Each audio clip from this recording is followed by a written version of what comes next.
หมดครบกราบสบายดีและสวัสดีเด้อพ่อแม่พี่น้องFCเบิร์ดสุขุทุกคนบ่ว่าสิอยู่ภายในและก็ต่างประเทศเนาะก็ยินดีต้อนรับเข้าสู่ช่อง YouTube ของแม่สมหวังชาแนลมาพบมาพอกับแม่สมหวังวันนี้จะนำพาFCมาหาสาวโมมีอีกคือเก่าเนาะทุกคนโดยมาอัปเดตคลิปสาวโมมีให้FCเบิ่งหมดนั่งอยู่ห่มใหม่ทุกคนเลยหมดคันหลายแต่สำหรับคลิปนี้ก็ฝากFCกดไลค์กดแชร์กดติดตามให้ช่องแม่สมหวังชาแนลในเด้อทุกคนเด้อเพื่อเป็นกำลังใจในการเฮ็ดคลิปต่อไปนะทุกคนโดยแต่คำว่าเข้ามาแล้วเนาะก็กดเบิ่งกดชมให้แน่ถ้ามีโฆษณาขึ้นกับเบิ่งให้แน่เด้อทุกคนเด้อโดยแต่ก็ที่สำคัญเนาะก็ต้องกราบขอบคุณFCทุกท่านที่เข้ามากดเบิ่งกดชมแต่ต้นจนจบก็ขอให้FCทุกท่านจงอยู่ดีมีแฮงความเจ็บบ่ให้ได้ความไข้บ่ให้มีเงินไหลนองทองไหลมาเฮงๆรวยๆเนาะทุกคนโดยอยู่ดีมีแฮงโดยคิดอย่างก็ให้ได้สมดังปรารถนาเด้อทุกคนเด้อโดยสาธุมื้อนี้ก็อาจจะมีนักห้องมานำเนาะทุกคนมาถ่ายคลิปมื้อนี้ก็มีนักห้องมานำเสียงเงี้ยอยู่เนาะเพราะว่าตอนนี้ก็อยู่ห่มต้นม่วงเสียงดังฟังชัดเนาะโดยโอเคเนาะทุกคนเพื่อโบเป็นการตะการเสียเวลาเอากลับไปโอ้ไปลมกับสาวโสดเพิ่นพร้อมๆกันเลยว่าเพิ่นมีคนของใจแล้วบ่หรือจังใดเนาะทุกคน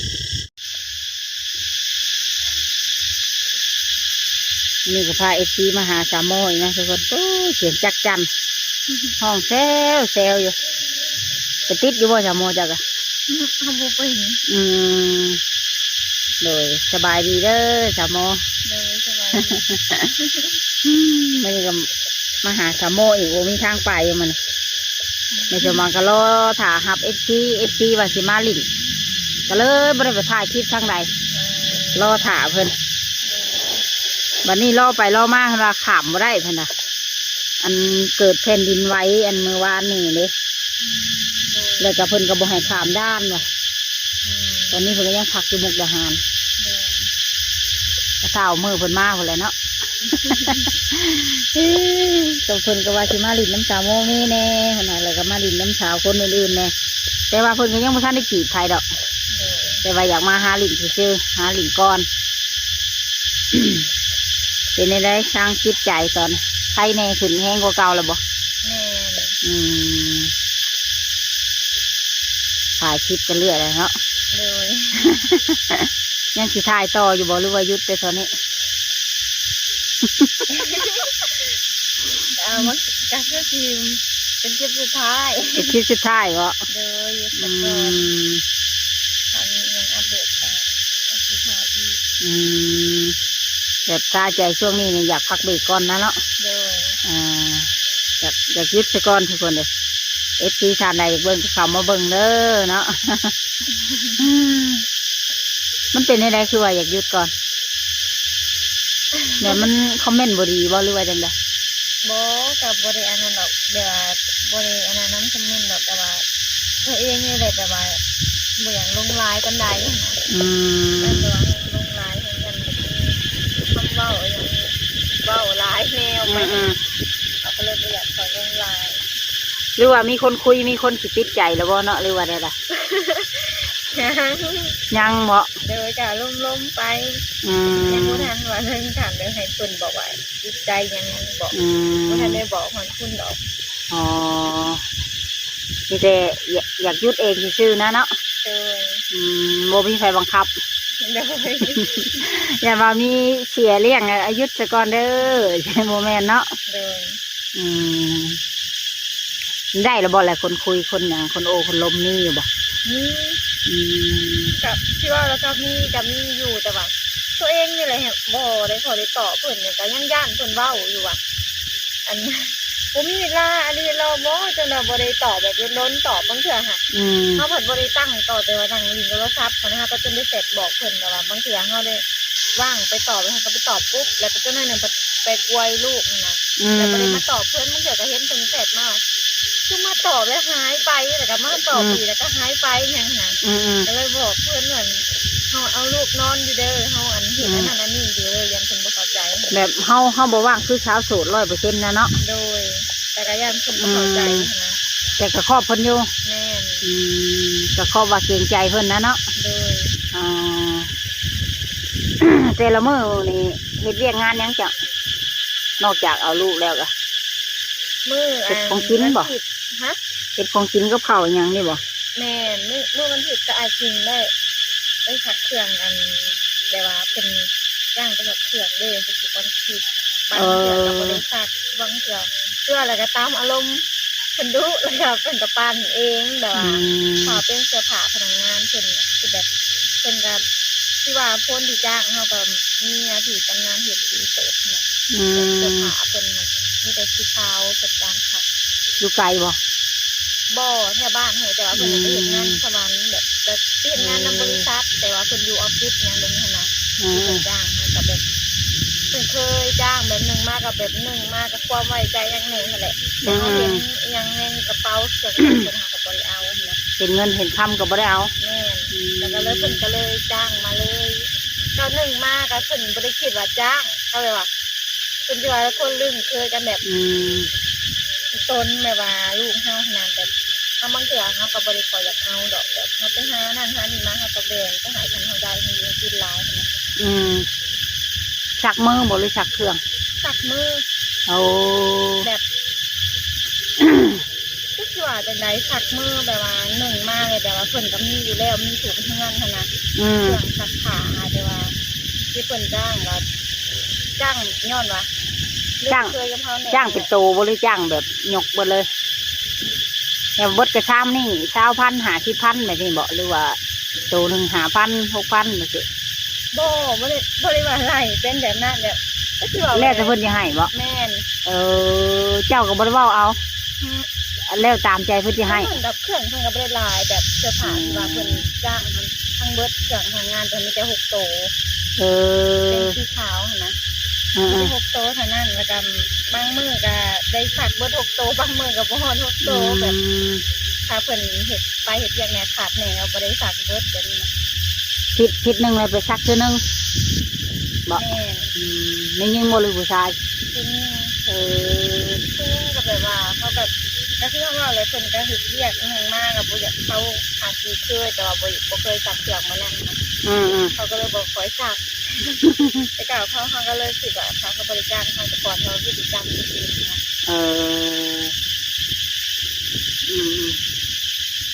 ถ้าเป็นวันธรรมดาแล้วก็อยู่เฮือนบ่อ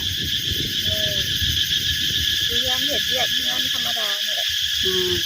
ใครแน่ขึ้นกว่าเก่าแล้วบ่สบายโดยตอนนั้นเลยเจ็บหัวมักวินหัวไม่ใช่สิบ่แม่นว่าเป็นน้ำเฮาสิยังหลายดอกมันน่ะเป็นน้ำเลือดลมเฮามันไหลเวียนบ่ดีเพราะว่าสิเฮาเมื่อที่ว่าเฮามาใส่น้ำเกลือเฮาเป็นประจำเดือนนี่นะแต่ว่าเป็นบ่แห้งเลยคนที่งานเฮาน่ะเคยเด้เฮาเป็นบ่แห้งมักเจ็บหัวอย่างนึง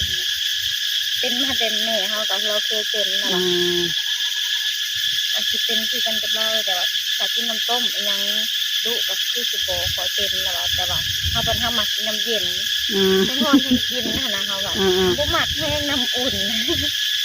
เป็นให้เลือดไหลเวียนบ่ดีนะเนาะตามเบิ่งโดยเสียงนักห้องแห้งดังขึ้นกว่าเก่าบัดจะเล่นโมเม่ได้กินแล้วบ่บีนยังได้กินแต่แมงแคงตัวใหญ่นะบ่แม่นแมงแคงก็มี2แบบเลยเนาะง่ายไปใช้ง่ายไปพูบ่ยาหรอเก็บจะจำเลยเชียวติดลิขสิทธิ์จะจำเหรอตายเมื่อละเพราะว่าเอาลงมาได้เนาะสั่งรายได้มาได้แดงเปอร์เจอร์อยู่พอแห้งแล้วเนาะจะได้มาหาติดเอาจะจำน้ำหนีวัดคือโตแล้วปัญหาแท้ๆแต่มันอยู่หม่องใดเลยนี่ยินเสียงเลยค่ะเจ้าขโมยแล้วมันอยู่วันใดนี่ค่ะอบตาดีได้จังแม่เห็นนี่นะติดกับมือฉันได้เพื่อสติมันพอจะเคยไปติดตั้งแต่ยังน้อยแหละน้อยกับบ่น้อยปานใดประมาณเขียวรอน เขาเคยหาเบิ คิ ด ดแต่เลิกๆ แล้ แน่ แต่พวกเคยหาแต่จักจั่นนะแม่งแข่งก็เคยหาก็เลยแต่ว่าหาคงกินแบบนี้นะกระปอมก็เคยแต่ว่าจักจั่นนะบุ้งผู้จักเลยว่าเอาแนวใดแต่จะกิน ซื้อตังมาแล้วก็เห็ดไม่เฉยเงาๆแล้วก็ติดเอาบ้าน มันเป็นแบบใด ตังนะ อันนี้เลยเขาเอาไปติดอาหารต้นอันนั้นแหละนี่ ไม่ใช่ต้นเลย หน้าต้นที่ว่ามันเขียวๆอันนั้นดิ ต้นโพ บ่เห็นตัวมันเป็นอันอย่างมันสีออกมาเฮ้ยเขียวๆน้อยๆเฮ้ยเขาอันนั้นแหละไปติดนะเขาว่านะ เขาว่ามันติดเงินติดหยังที่เงินขายมันก็อยู่ได้นะเขาบอกว่าต้นยางบอก ต้นพันงา มันบอกเขาเอาอันนี่แหละไปเห็ดนะเขาก็ยังงงบอกเขาเห็ดอะไรแล้วจะเข้าไปผสมกับอีหยังแหละมันก็เลยติดเขาว่า ผสมกับน้ำมันยางบ้านที่เคยเห็นนะ คนในบ้านเขานี่ก็ไปติดหลาย เอายางโคโค่แล้วก็ไปใส่กับน้ำมันยางนะก็มีวิธีเห็ดดอกไม่เสียไฟใส่ที่แบบนี้เอาเห็ดบ่เป็น กูลงคนก็เอากาวติดหนูไปติดเฮายันเบื่อน่ะเนาะยันเบื่อตายแล้วเอากาวติดหนูติดก็ได้ก็ติดขายถ้าผู้กินไม่ยันเบื่อก็เลยเอาอันอย่างนั้นนะ โดย มีFCทักมาหลายอยู่บ่ โดยแต่ก็ส่วนลายกับ ได้ตอบเบิดทุกคนอยู่บ่ ก็ได้ตอบเป็นกูคนอยู่แต่ว่าไม่ได้ตอบดูเป็นทุกคนอยู่เนี่ยนะ ตอบมันลำหนึ่งนะเนาะ แม่นแต่ว่าส่วนลายอ่ะแม่นทั้งลายหลาย แบบคนทักมาแบบเมื่อนี้กับมาอีกมาอีกแบบนี้มาเลยนะแต่ว่าเขาบริษัทได้ตอบขึ้น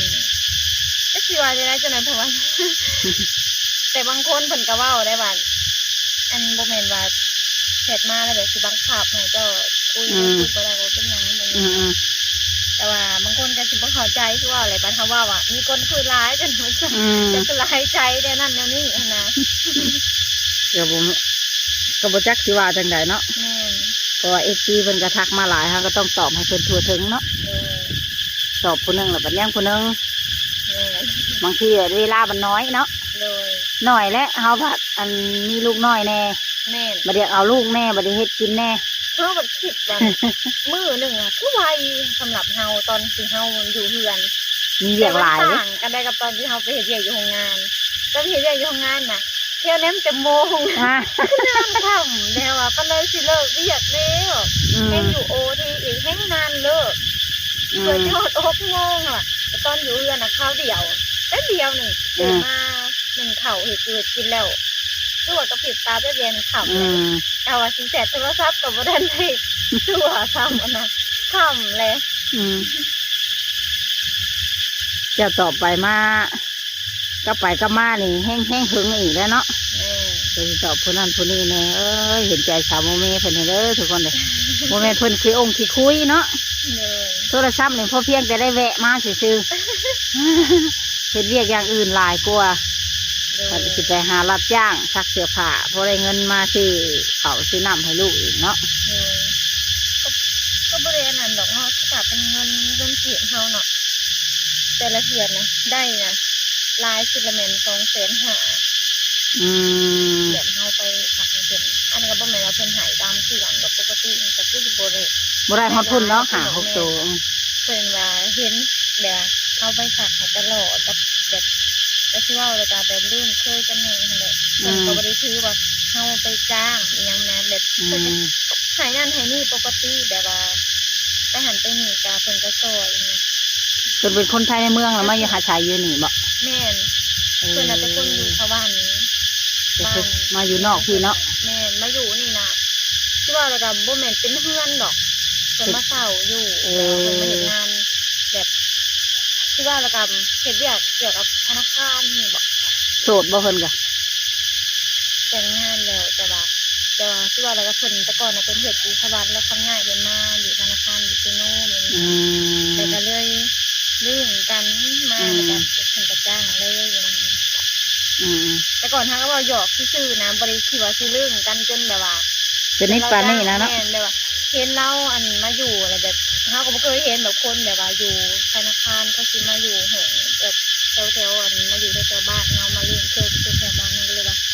จ้างบ่คนสักเครื่องมายังเลยนะ เห็นว่าหยอก แม่นแล้วก็เลยว่าแห้งขี้ข้านสักอยู่ว่าจ้างเลยล่ะก็นะ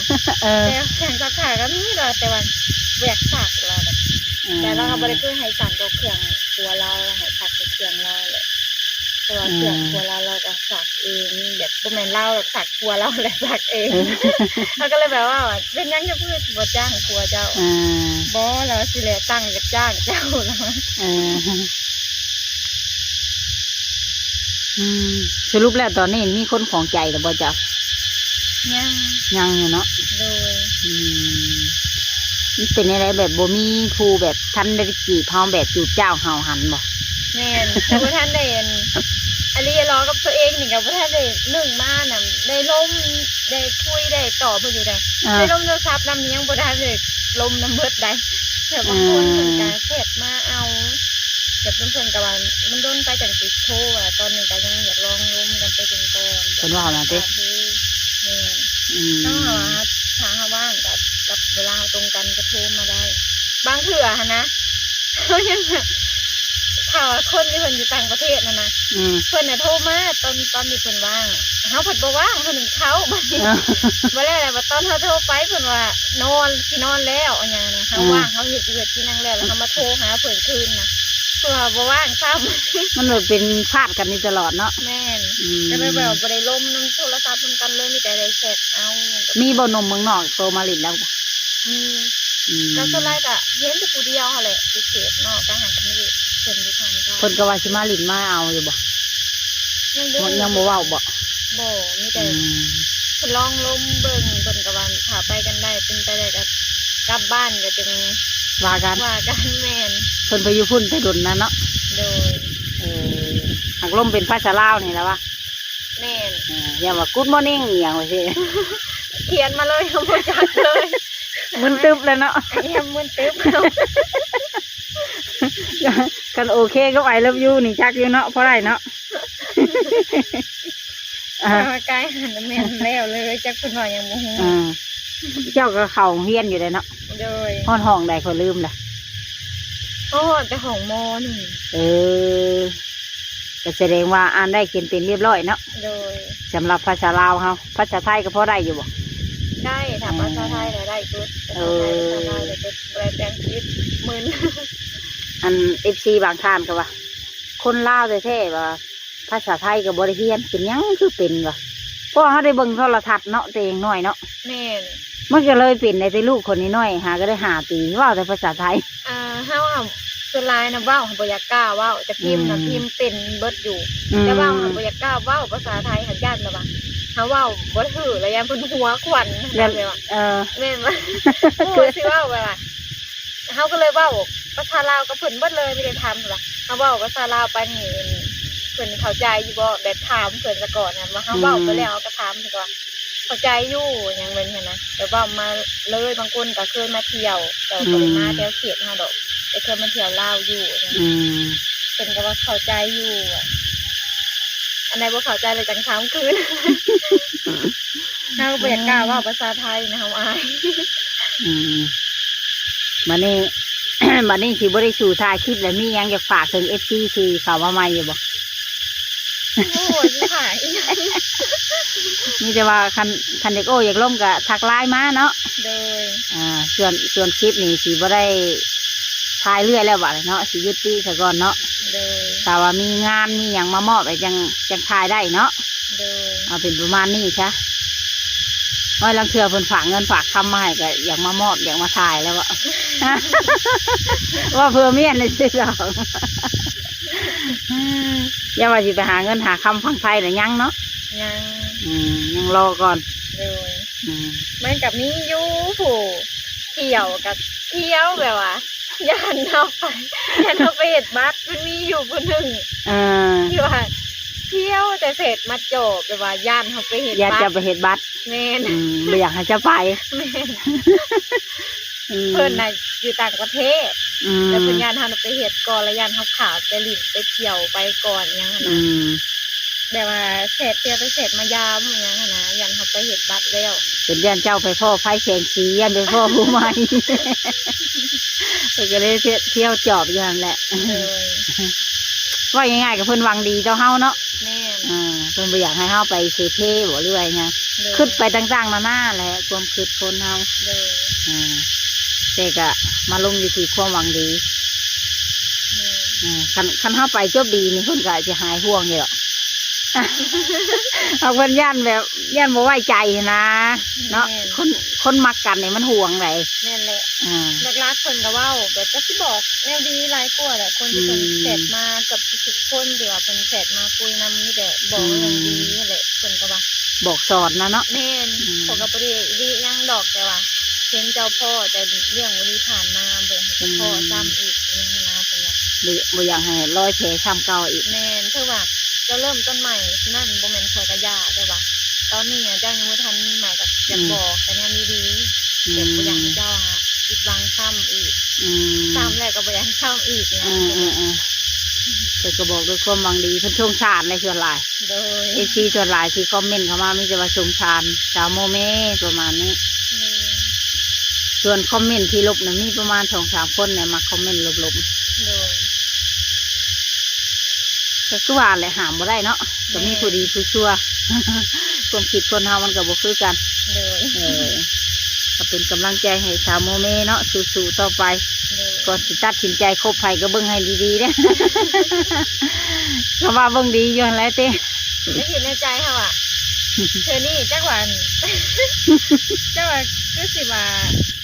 ยันบ่ได้อยู่บ้านอยู่เด้อ ว่าเปิดเธอนี่นะ มันเป็นยังไง คือสิว่าเบิ่งแบบคือสิว่าบ่คือสุดนั่นนะมาเปิดที่นี่กับสิบ่ร้ายคือตอนนั้นแต่ก็ที่มีแต่คนเดือว่า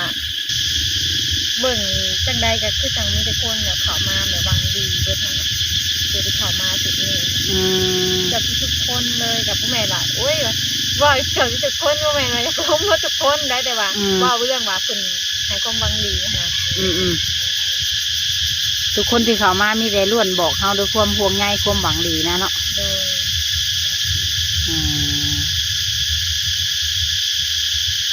เพิ่นก็คิดอีดูตนสงสารเฮาเนาะ โดย ก็โอเคฉันเนาะสาวโมเม โดย สำหรับคลิปนี้ก็จะได้ขอตัวลากลับบ้านก่อนค่อยจ้ะ เป็นกำลังใจให้สาวโมเมคือเก่าเนาะ โดย ก็คบกันเมื่อก่อนยังตัดสินใจแต่ยังปิดใจเด้อ โดย คือเป็นหลักฐานกระโทษข่อยมาก็ได้ข่อยสิมาถ่ายคลิปให้ปิดใจกับอ้ายผู้นี้ ผ่านในใจอ่ะ ฮะ ผ่านในใจค่ะบอกเฮาปิดคือนี่บ่อยากให้ปิดแบบเป็นหูบได้นั่งกันเลย เอามานั่งเที่ยงกันเลยเนาะ โดย อันนี้คือความฝันเนาะ โดย ตัวจริงนี่จะคิดว่ามานั่งหรือเปล่าจะว่าเพิ่นมาแล้วก็ฮุบเมื่อต่างประเทศเลยจาก ไม่จะมาเอาเวรกินเลยแหละ เว้าไปว่าเว้าม่วนเว้าหัวกัน ตอนนี้หัวม่วนเนาะ โดย ว่าหยอกว่าใหญ่กันให้สาวโมเมเพิ่นยิ้มได้ โดย เลิกจากนี่สิไปใช้ต่อจะ ไปตลาด ไปตลาดซื้อของกินแรงเนาะ แม่ จะสำหรับคลิปนี้ก็สิได้ขอโชคไว้ก่อนถ้ามีงานเหมาะจังสิมาใหม่อีกเนาะสาวโมโดยสบายดีโดยกับไปเจอนั้นทุกคนหลังจากที่ได้โอนลมกับเปิดไปทีเรียบร้อยแล้วเนาะก็หวังว่าสิถึงมกถึงใจบ่หลายก็หน่อยเนาะทุกคนตอนนี้ก็ได้ถ่ายคลิปแล้วและกำลังสิกลับบ้านเนาะมื่อนี้เรียนเพิ่นก็มีในต้นมะม่วงเนาะมะม่วงก็เริ่มร้ายเริ่มใหญ่ขึ้น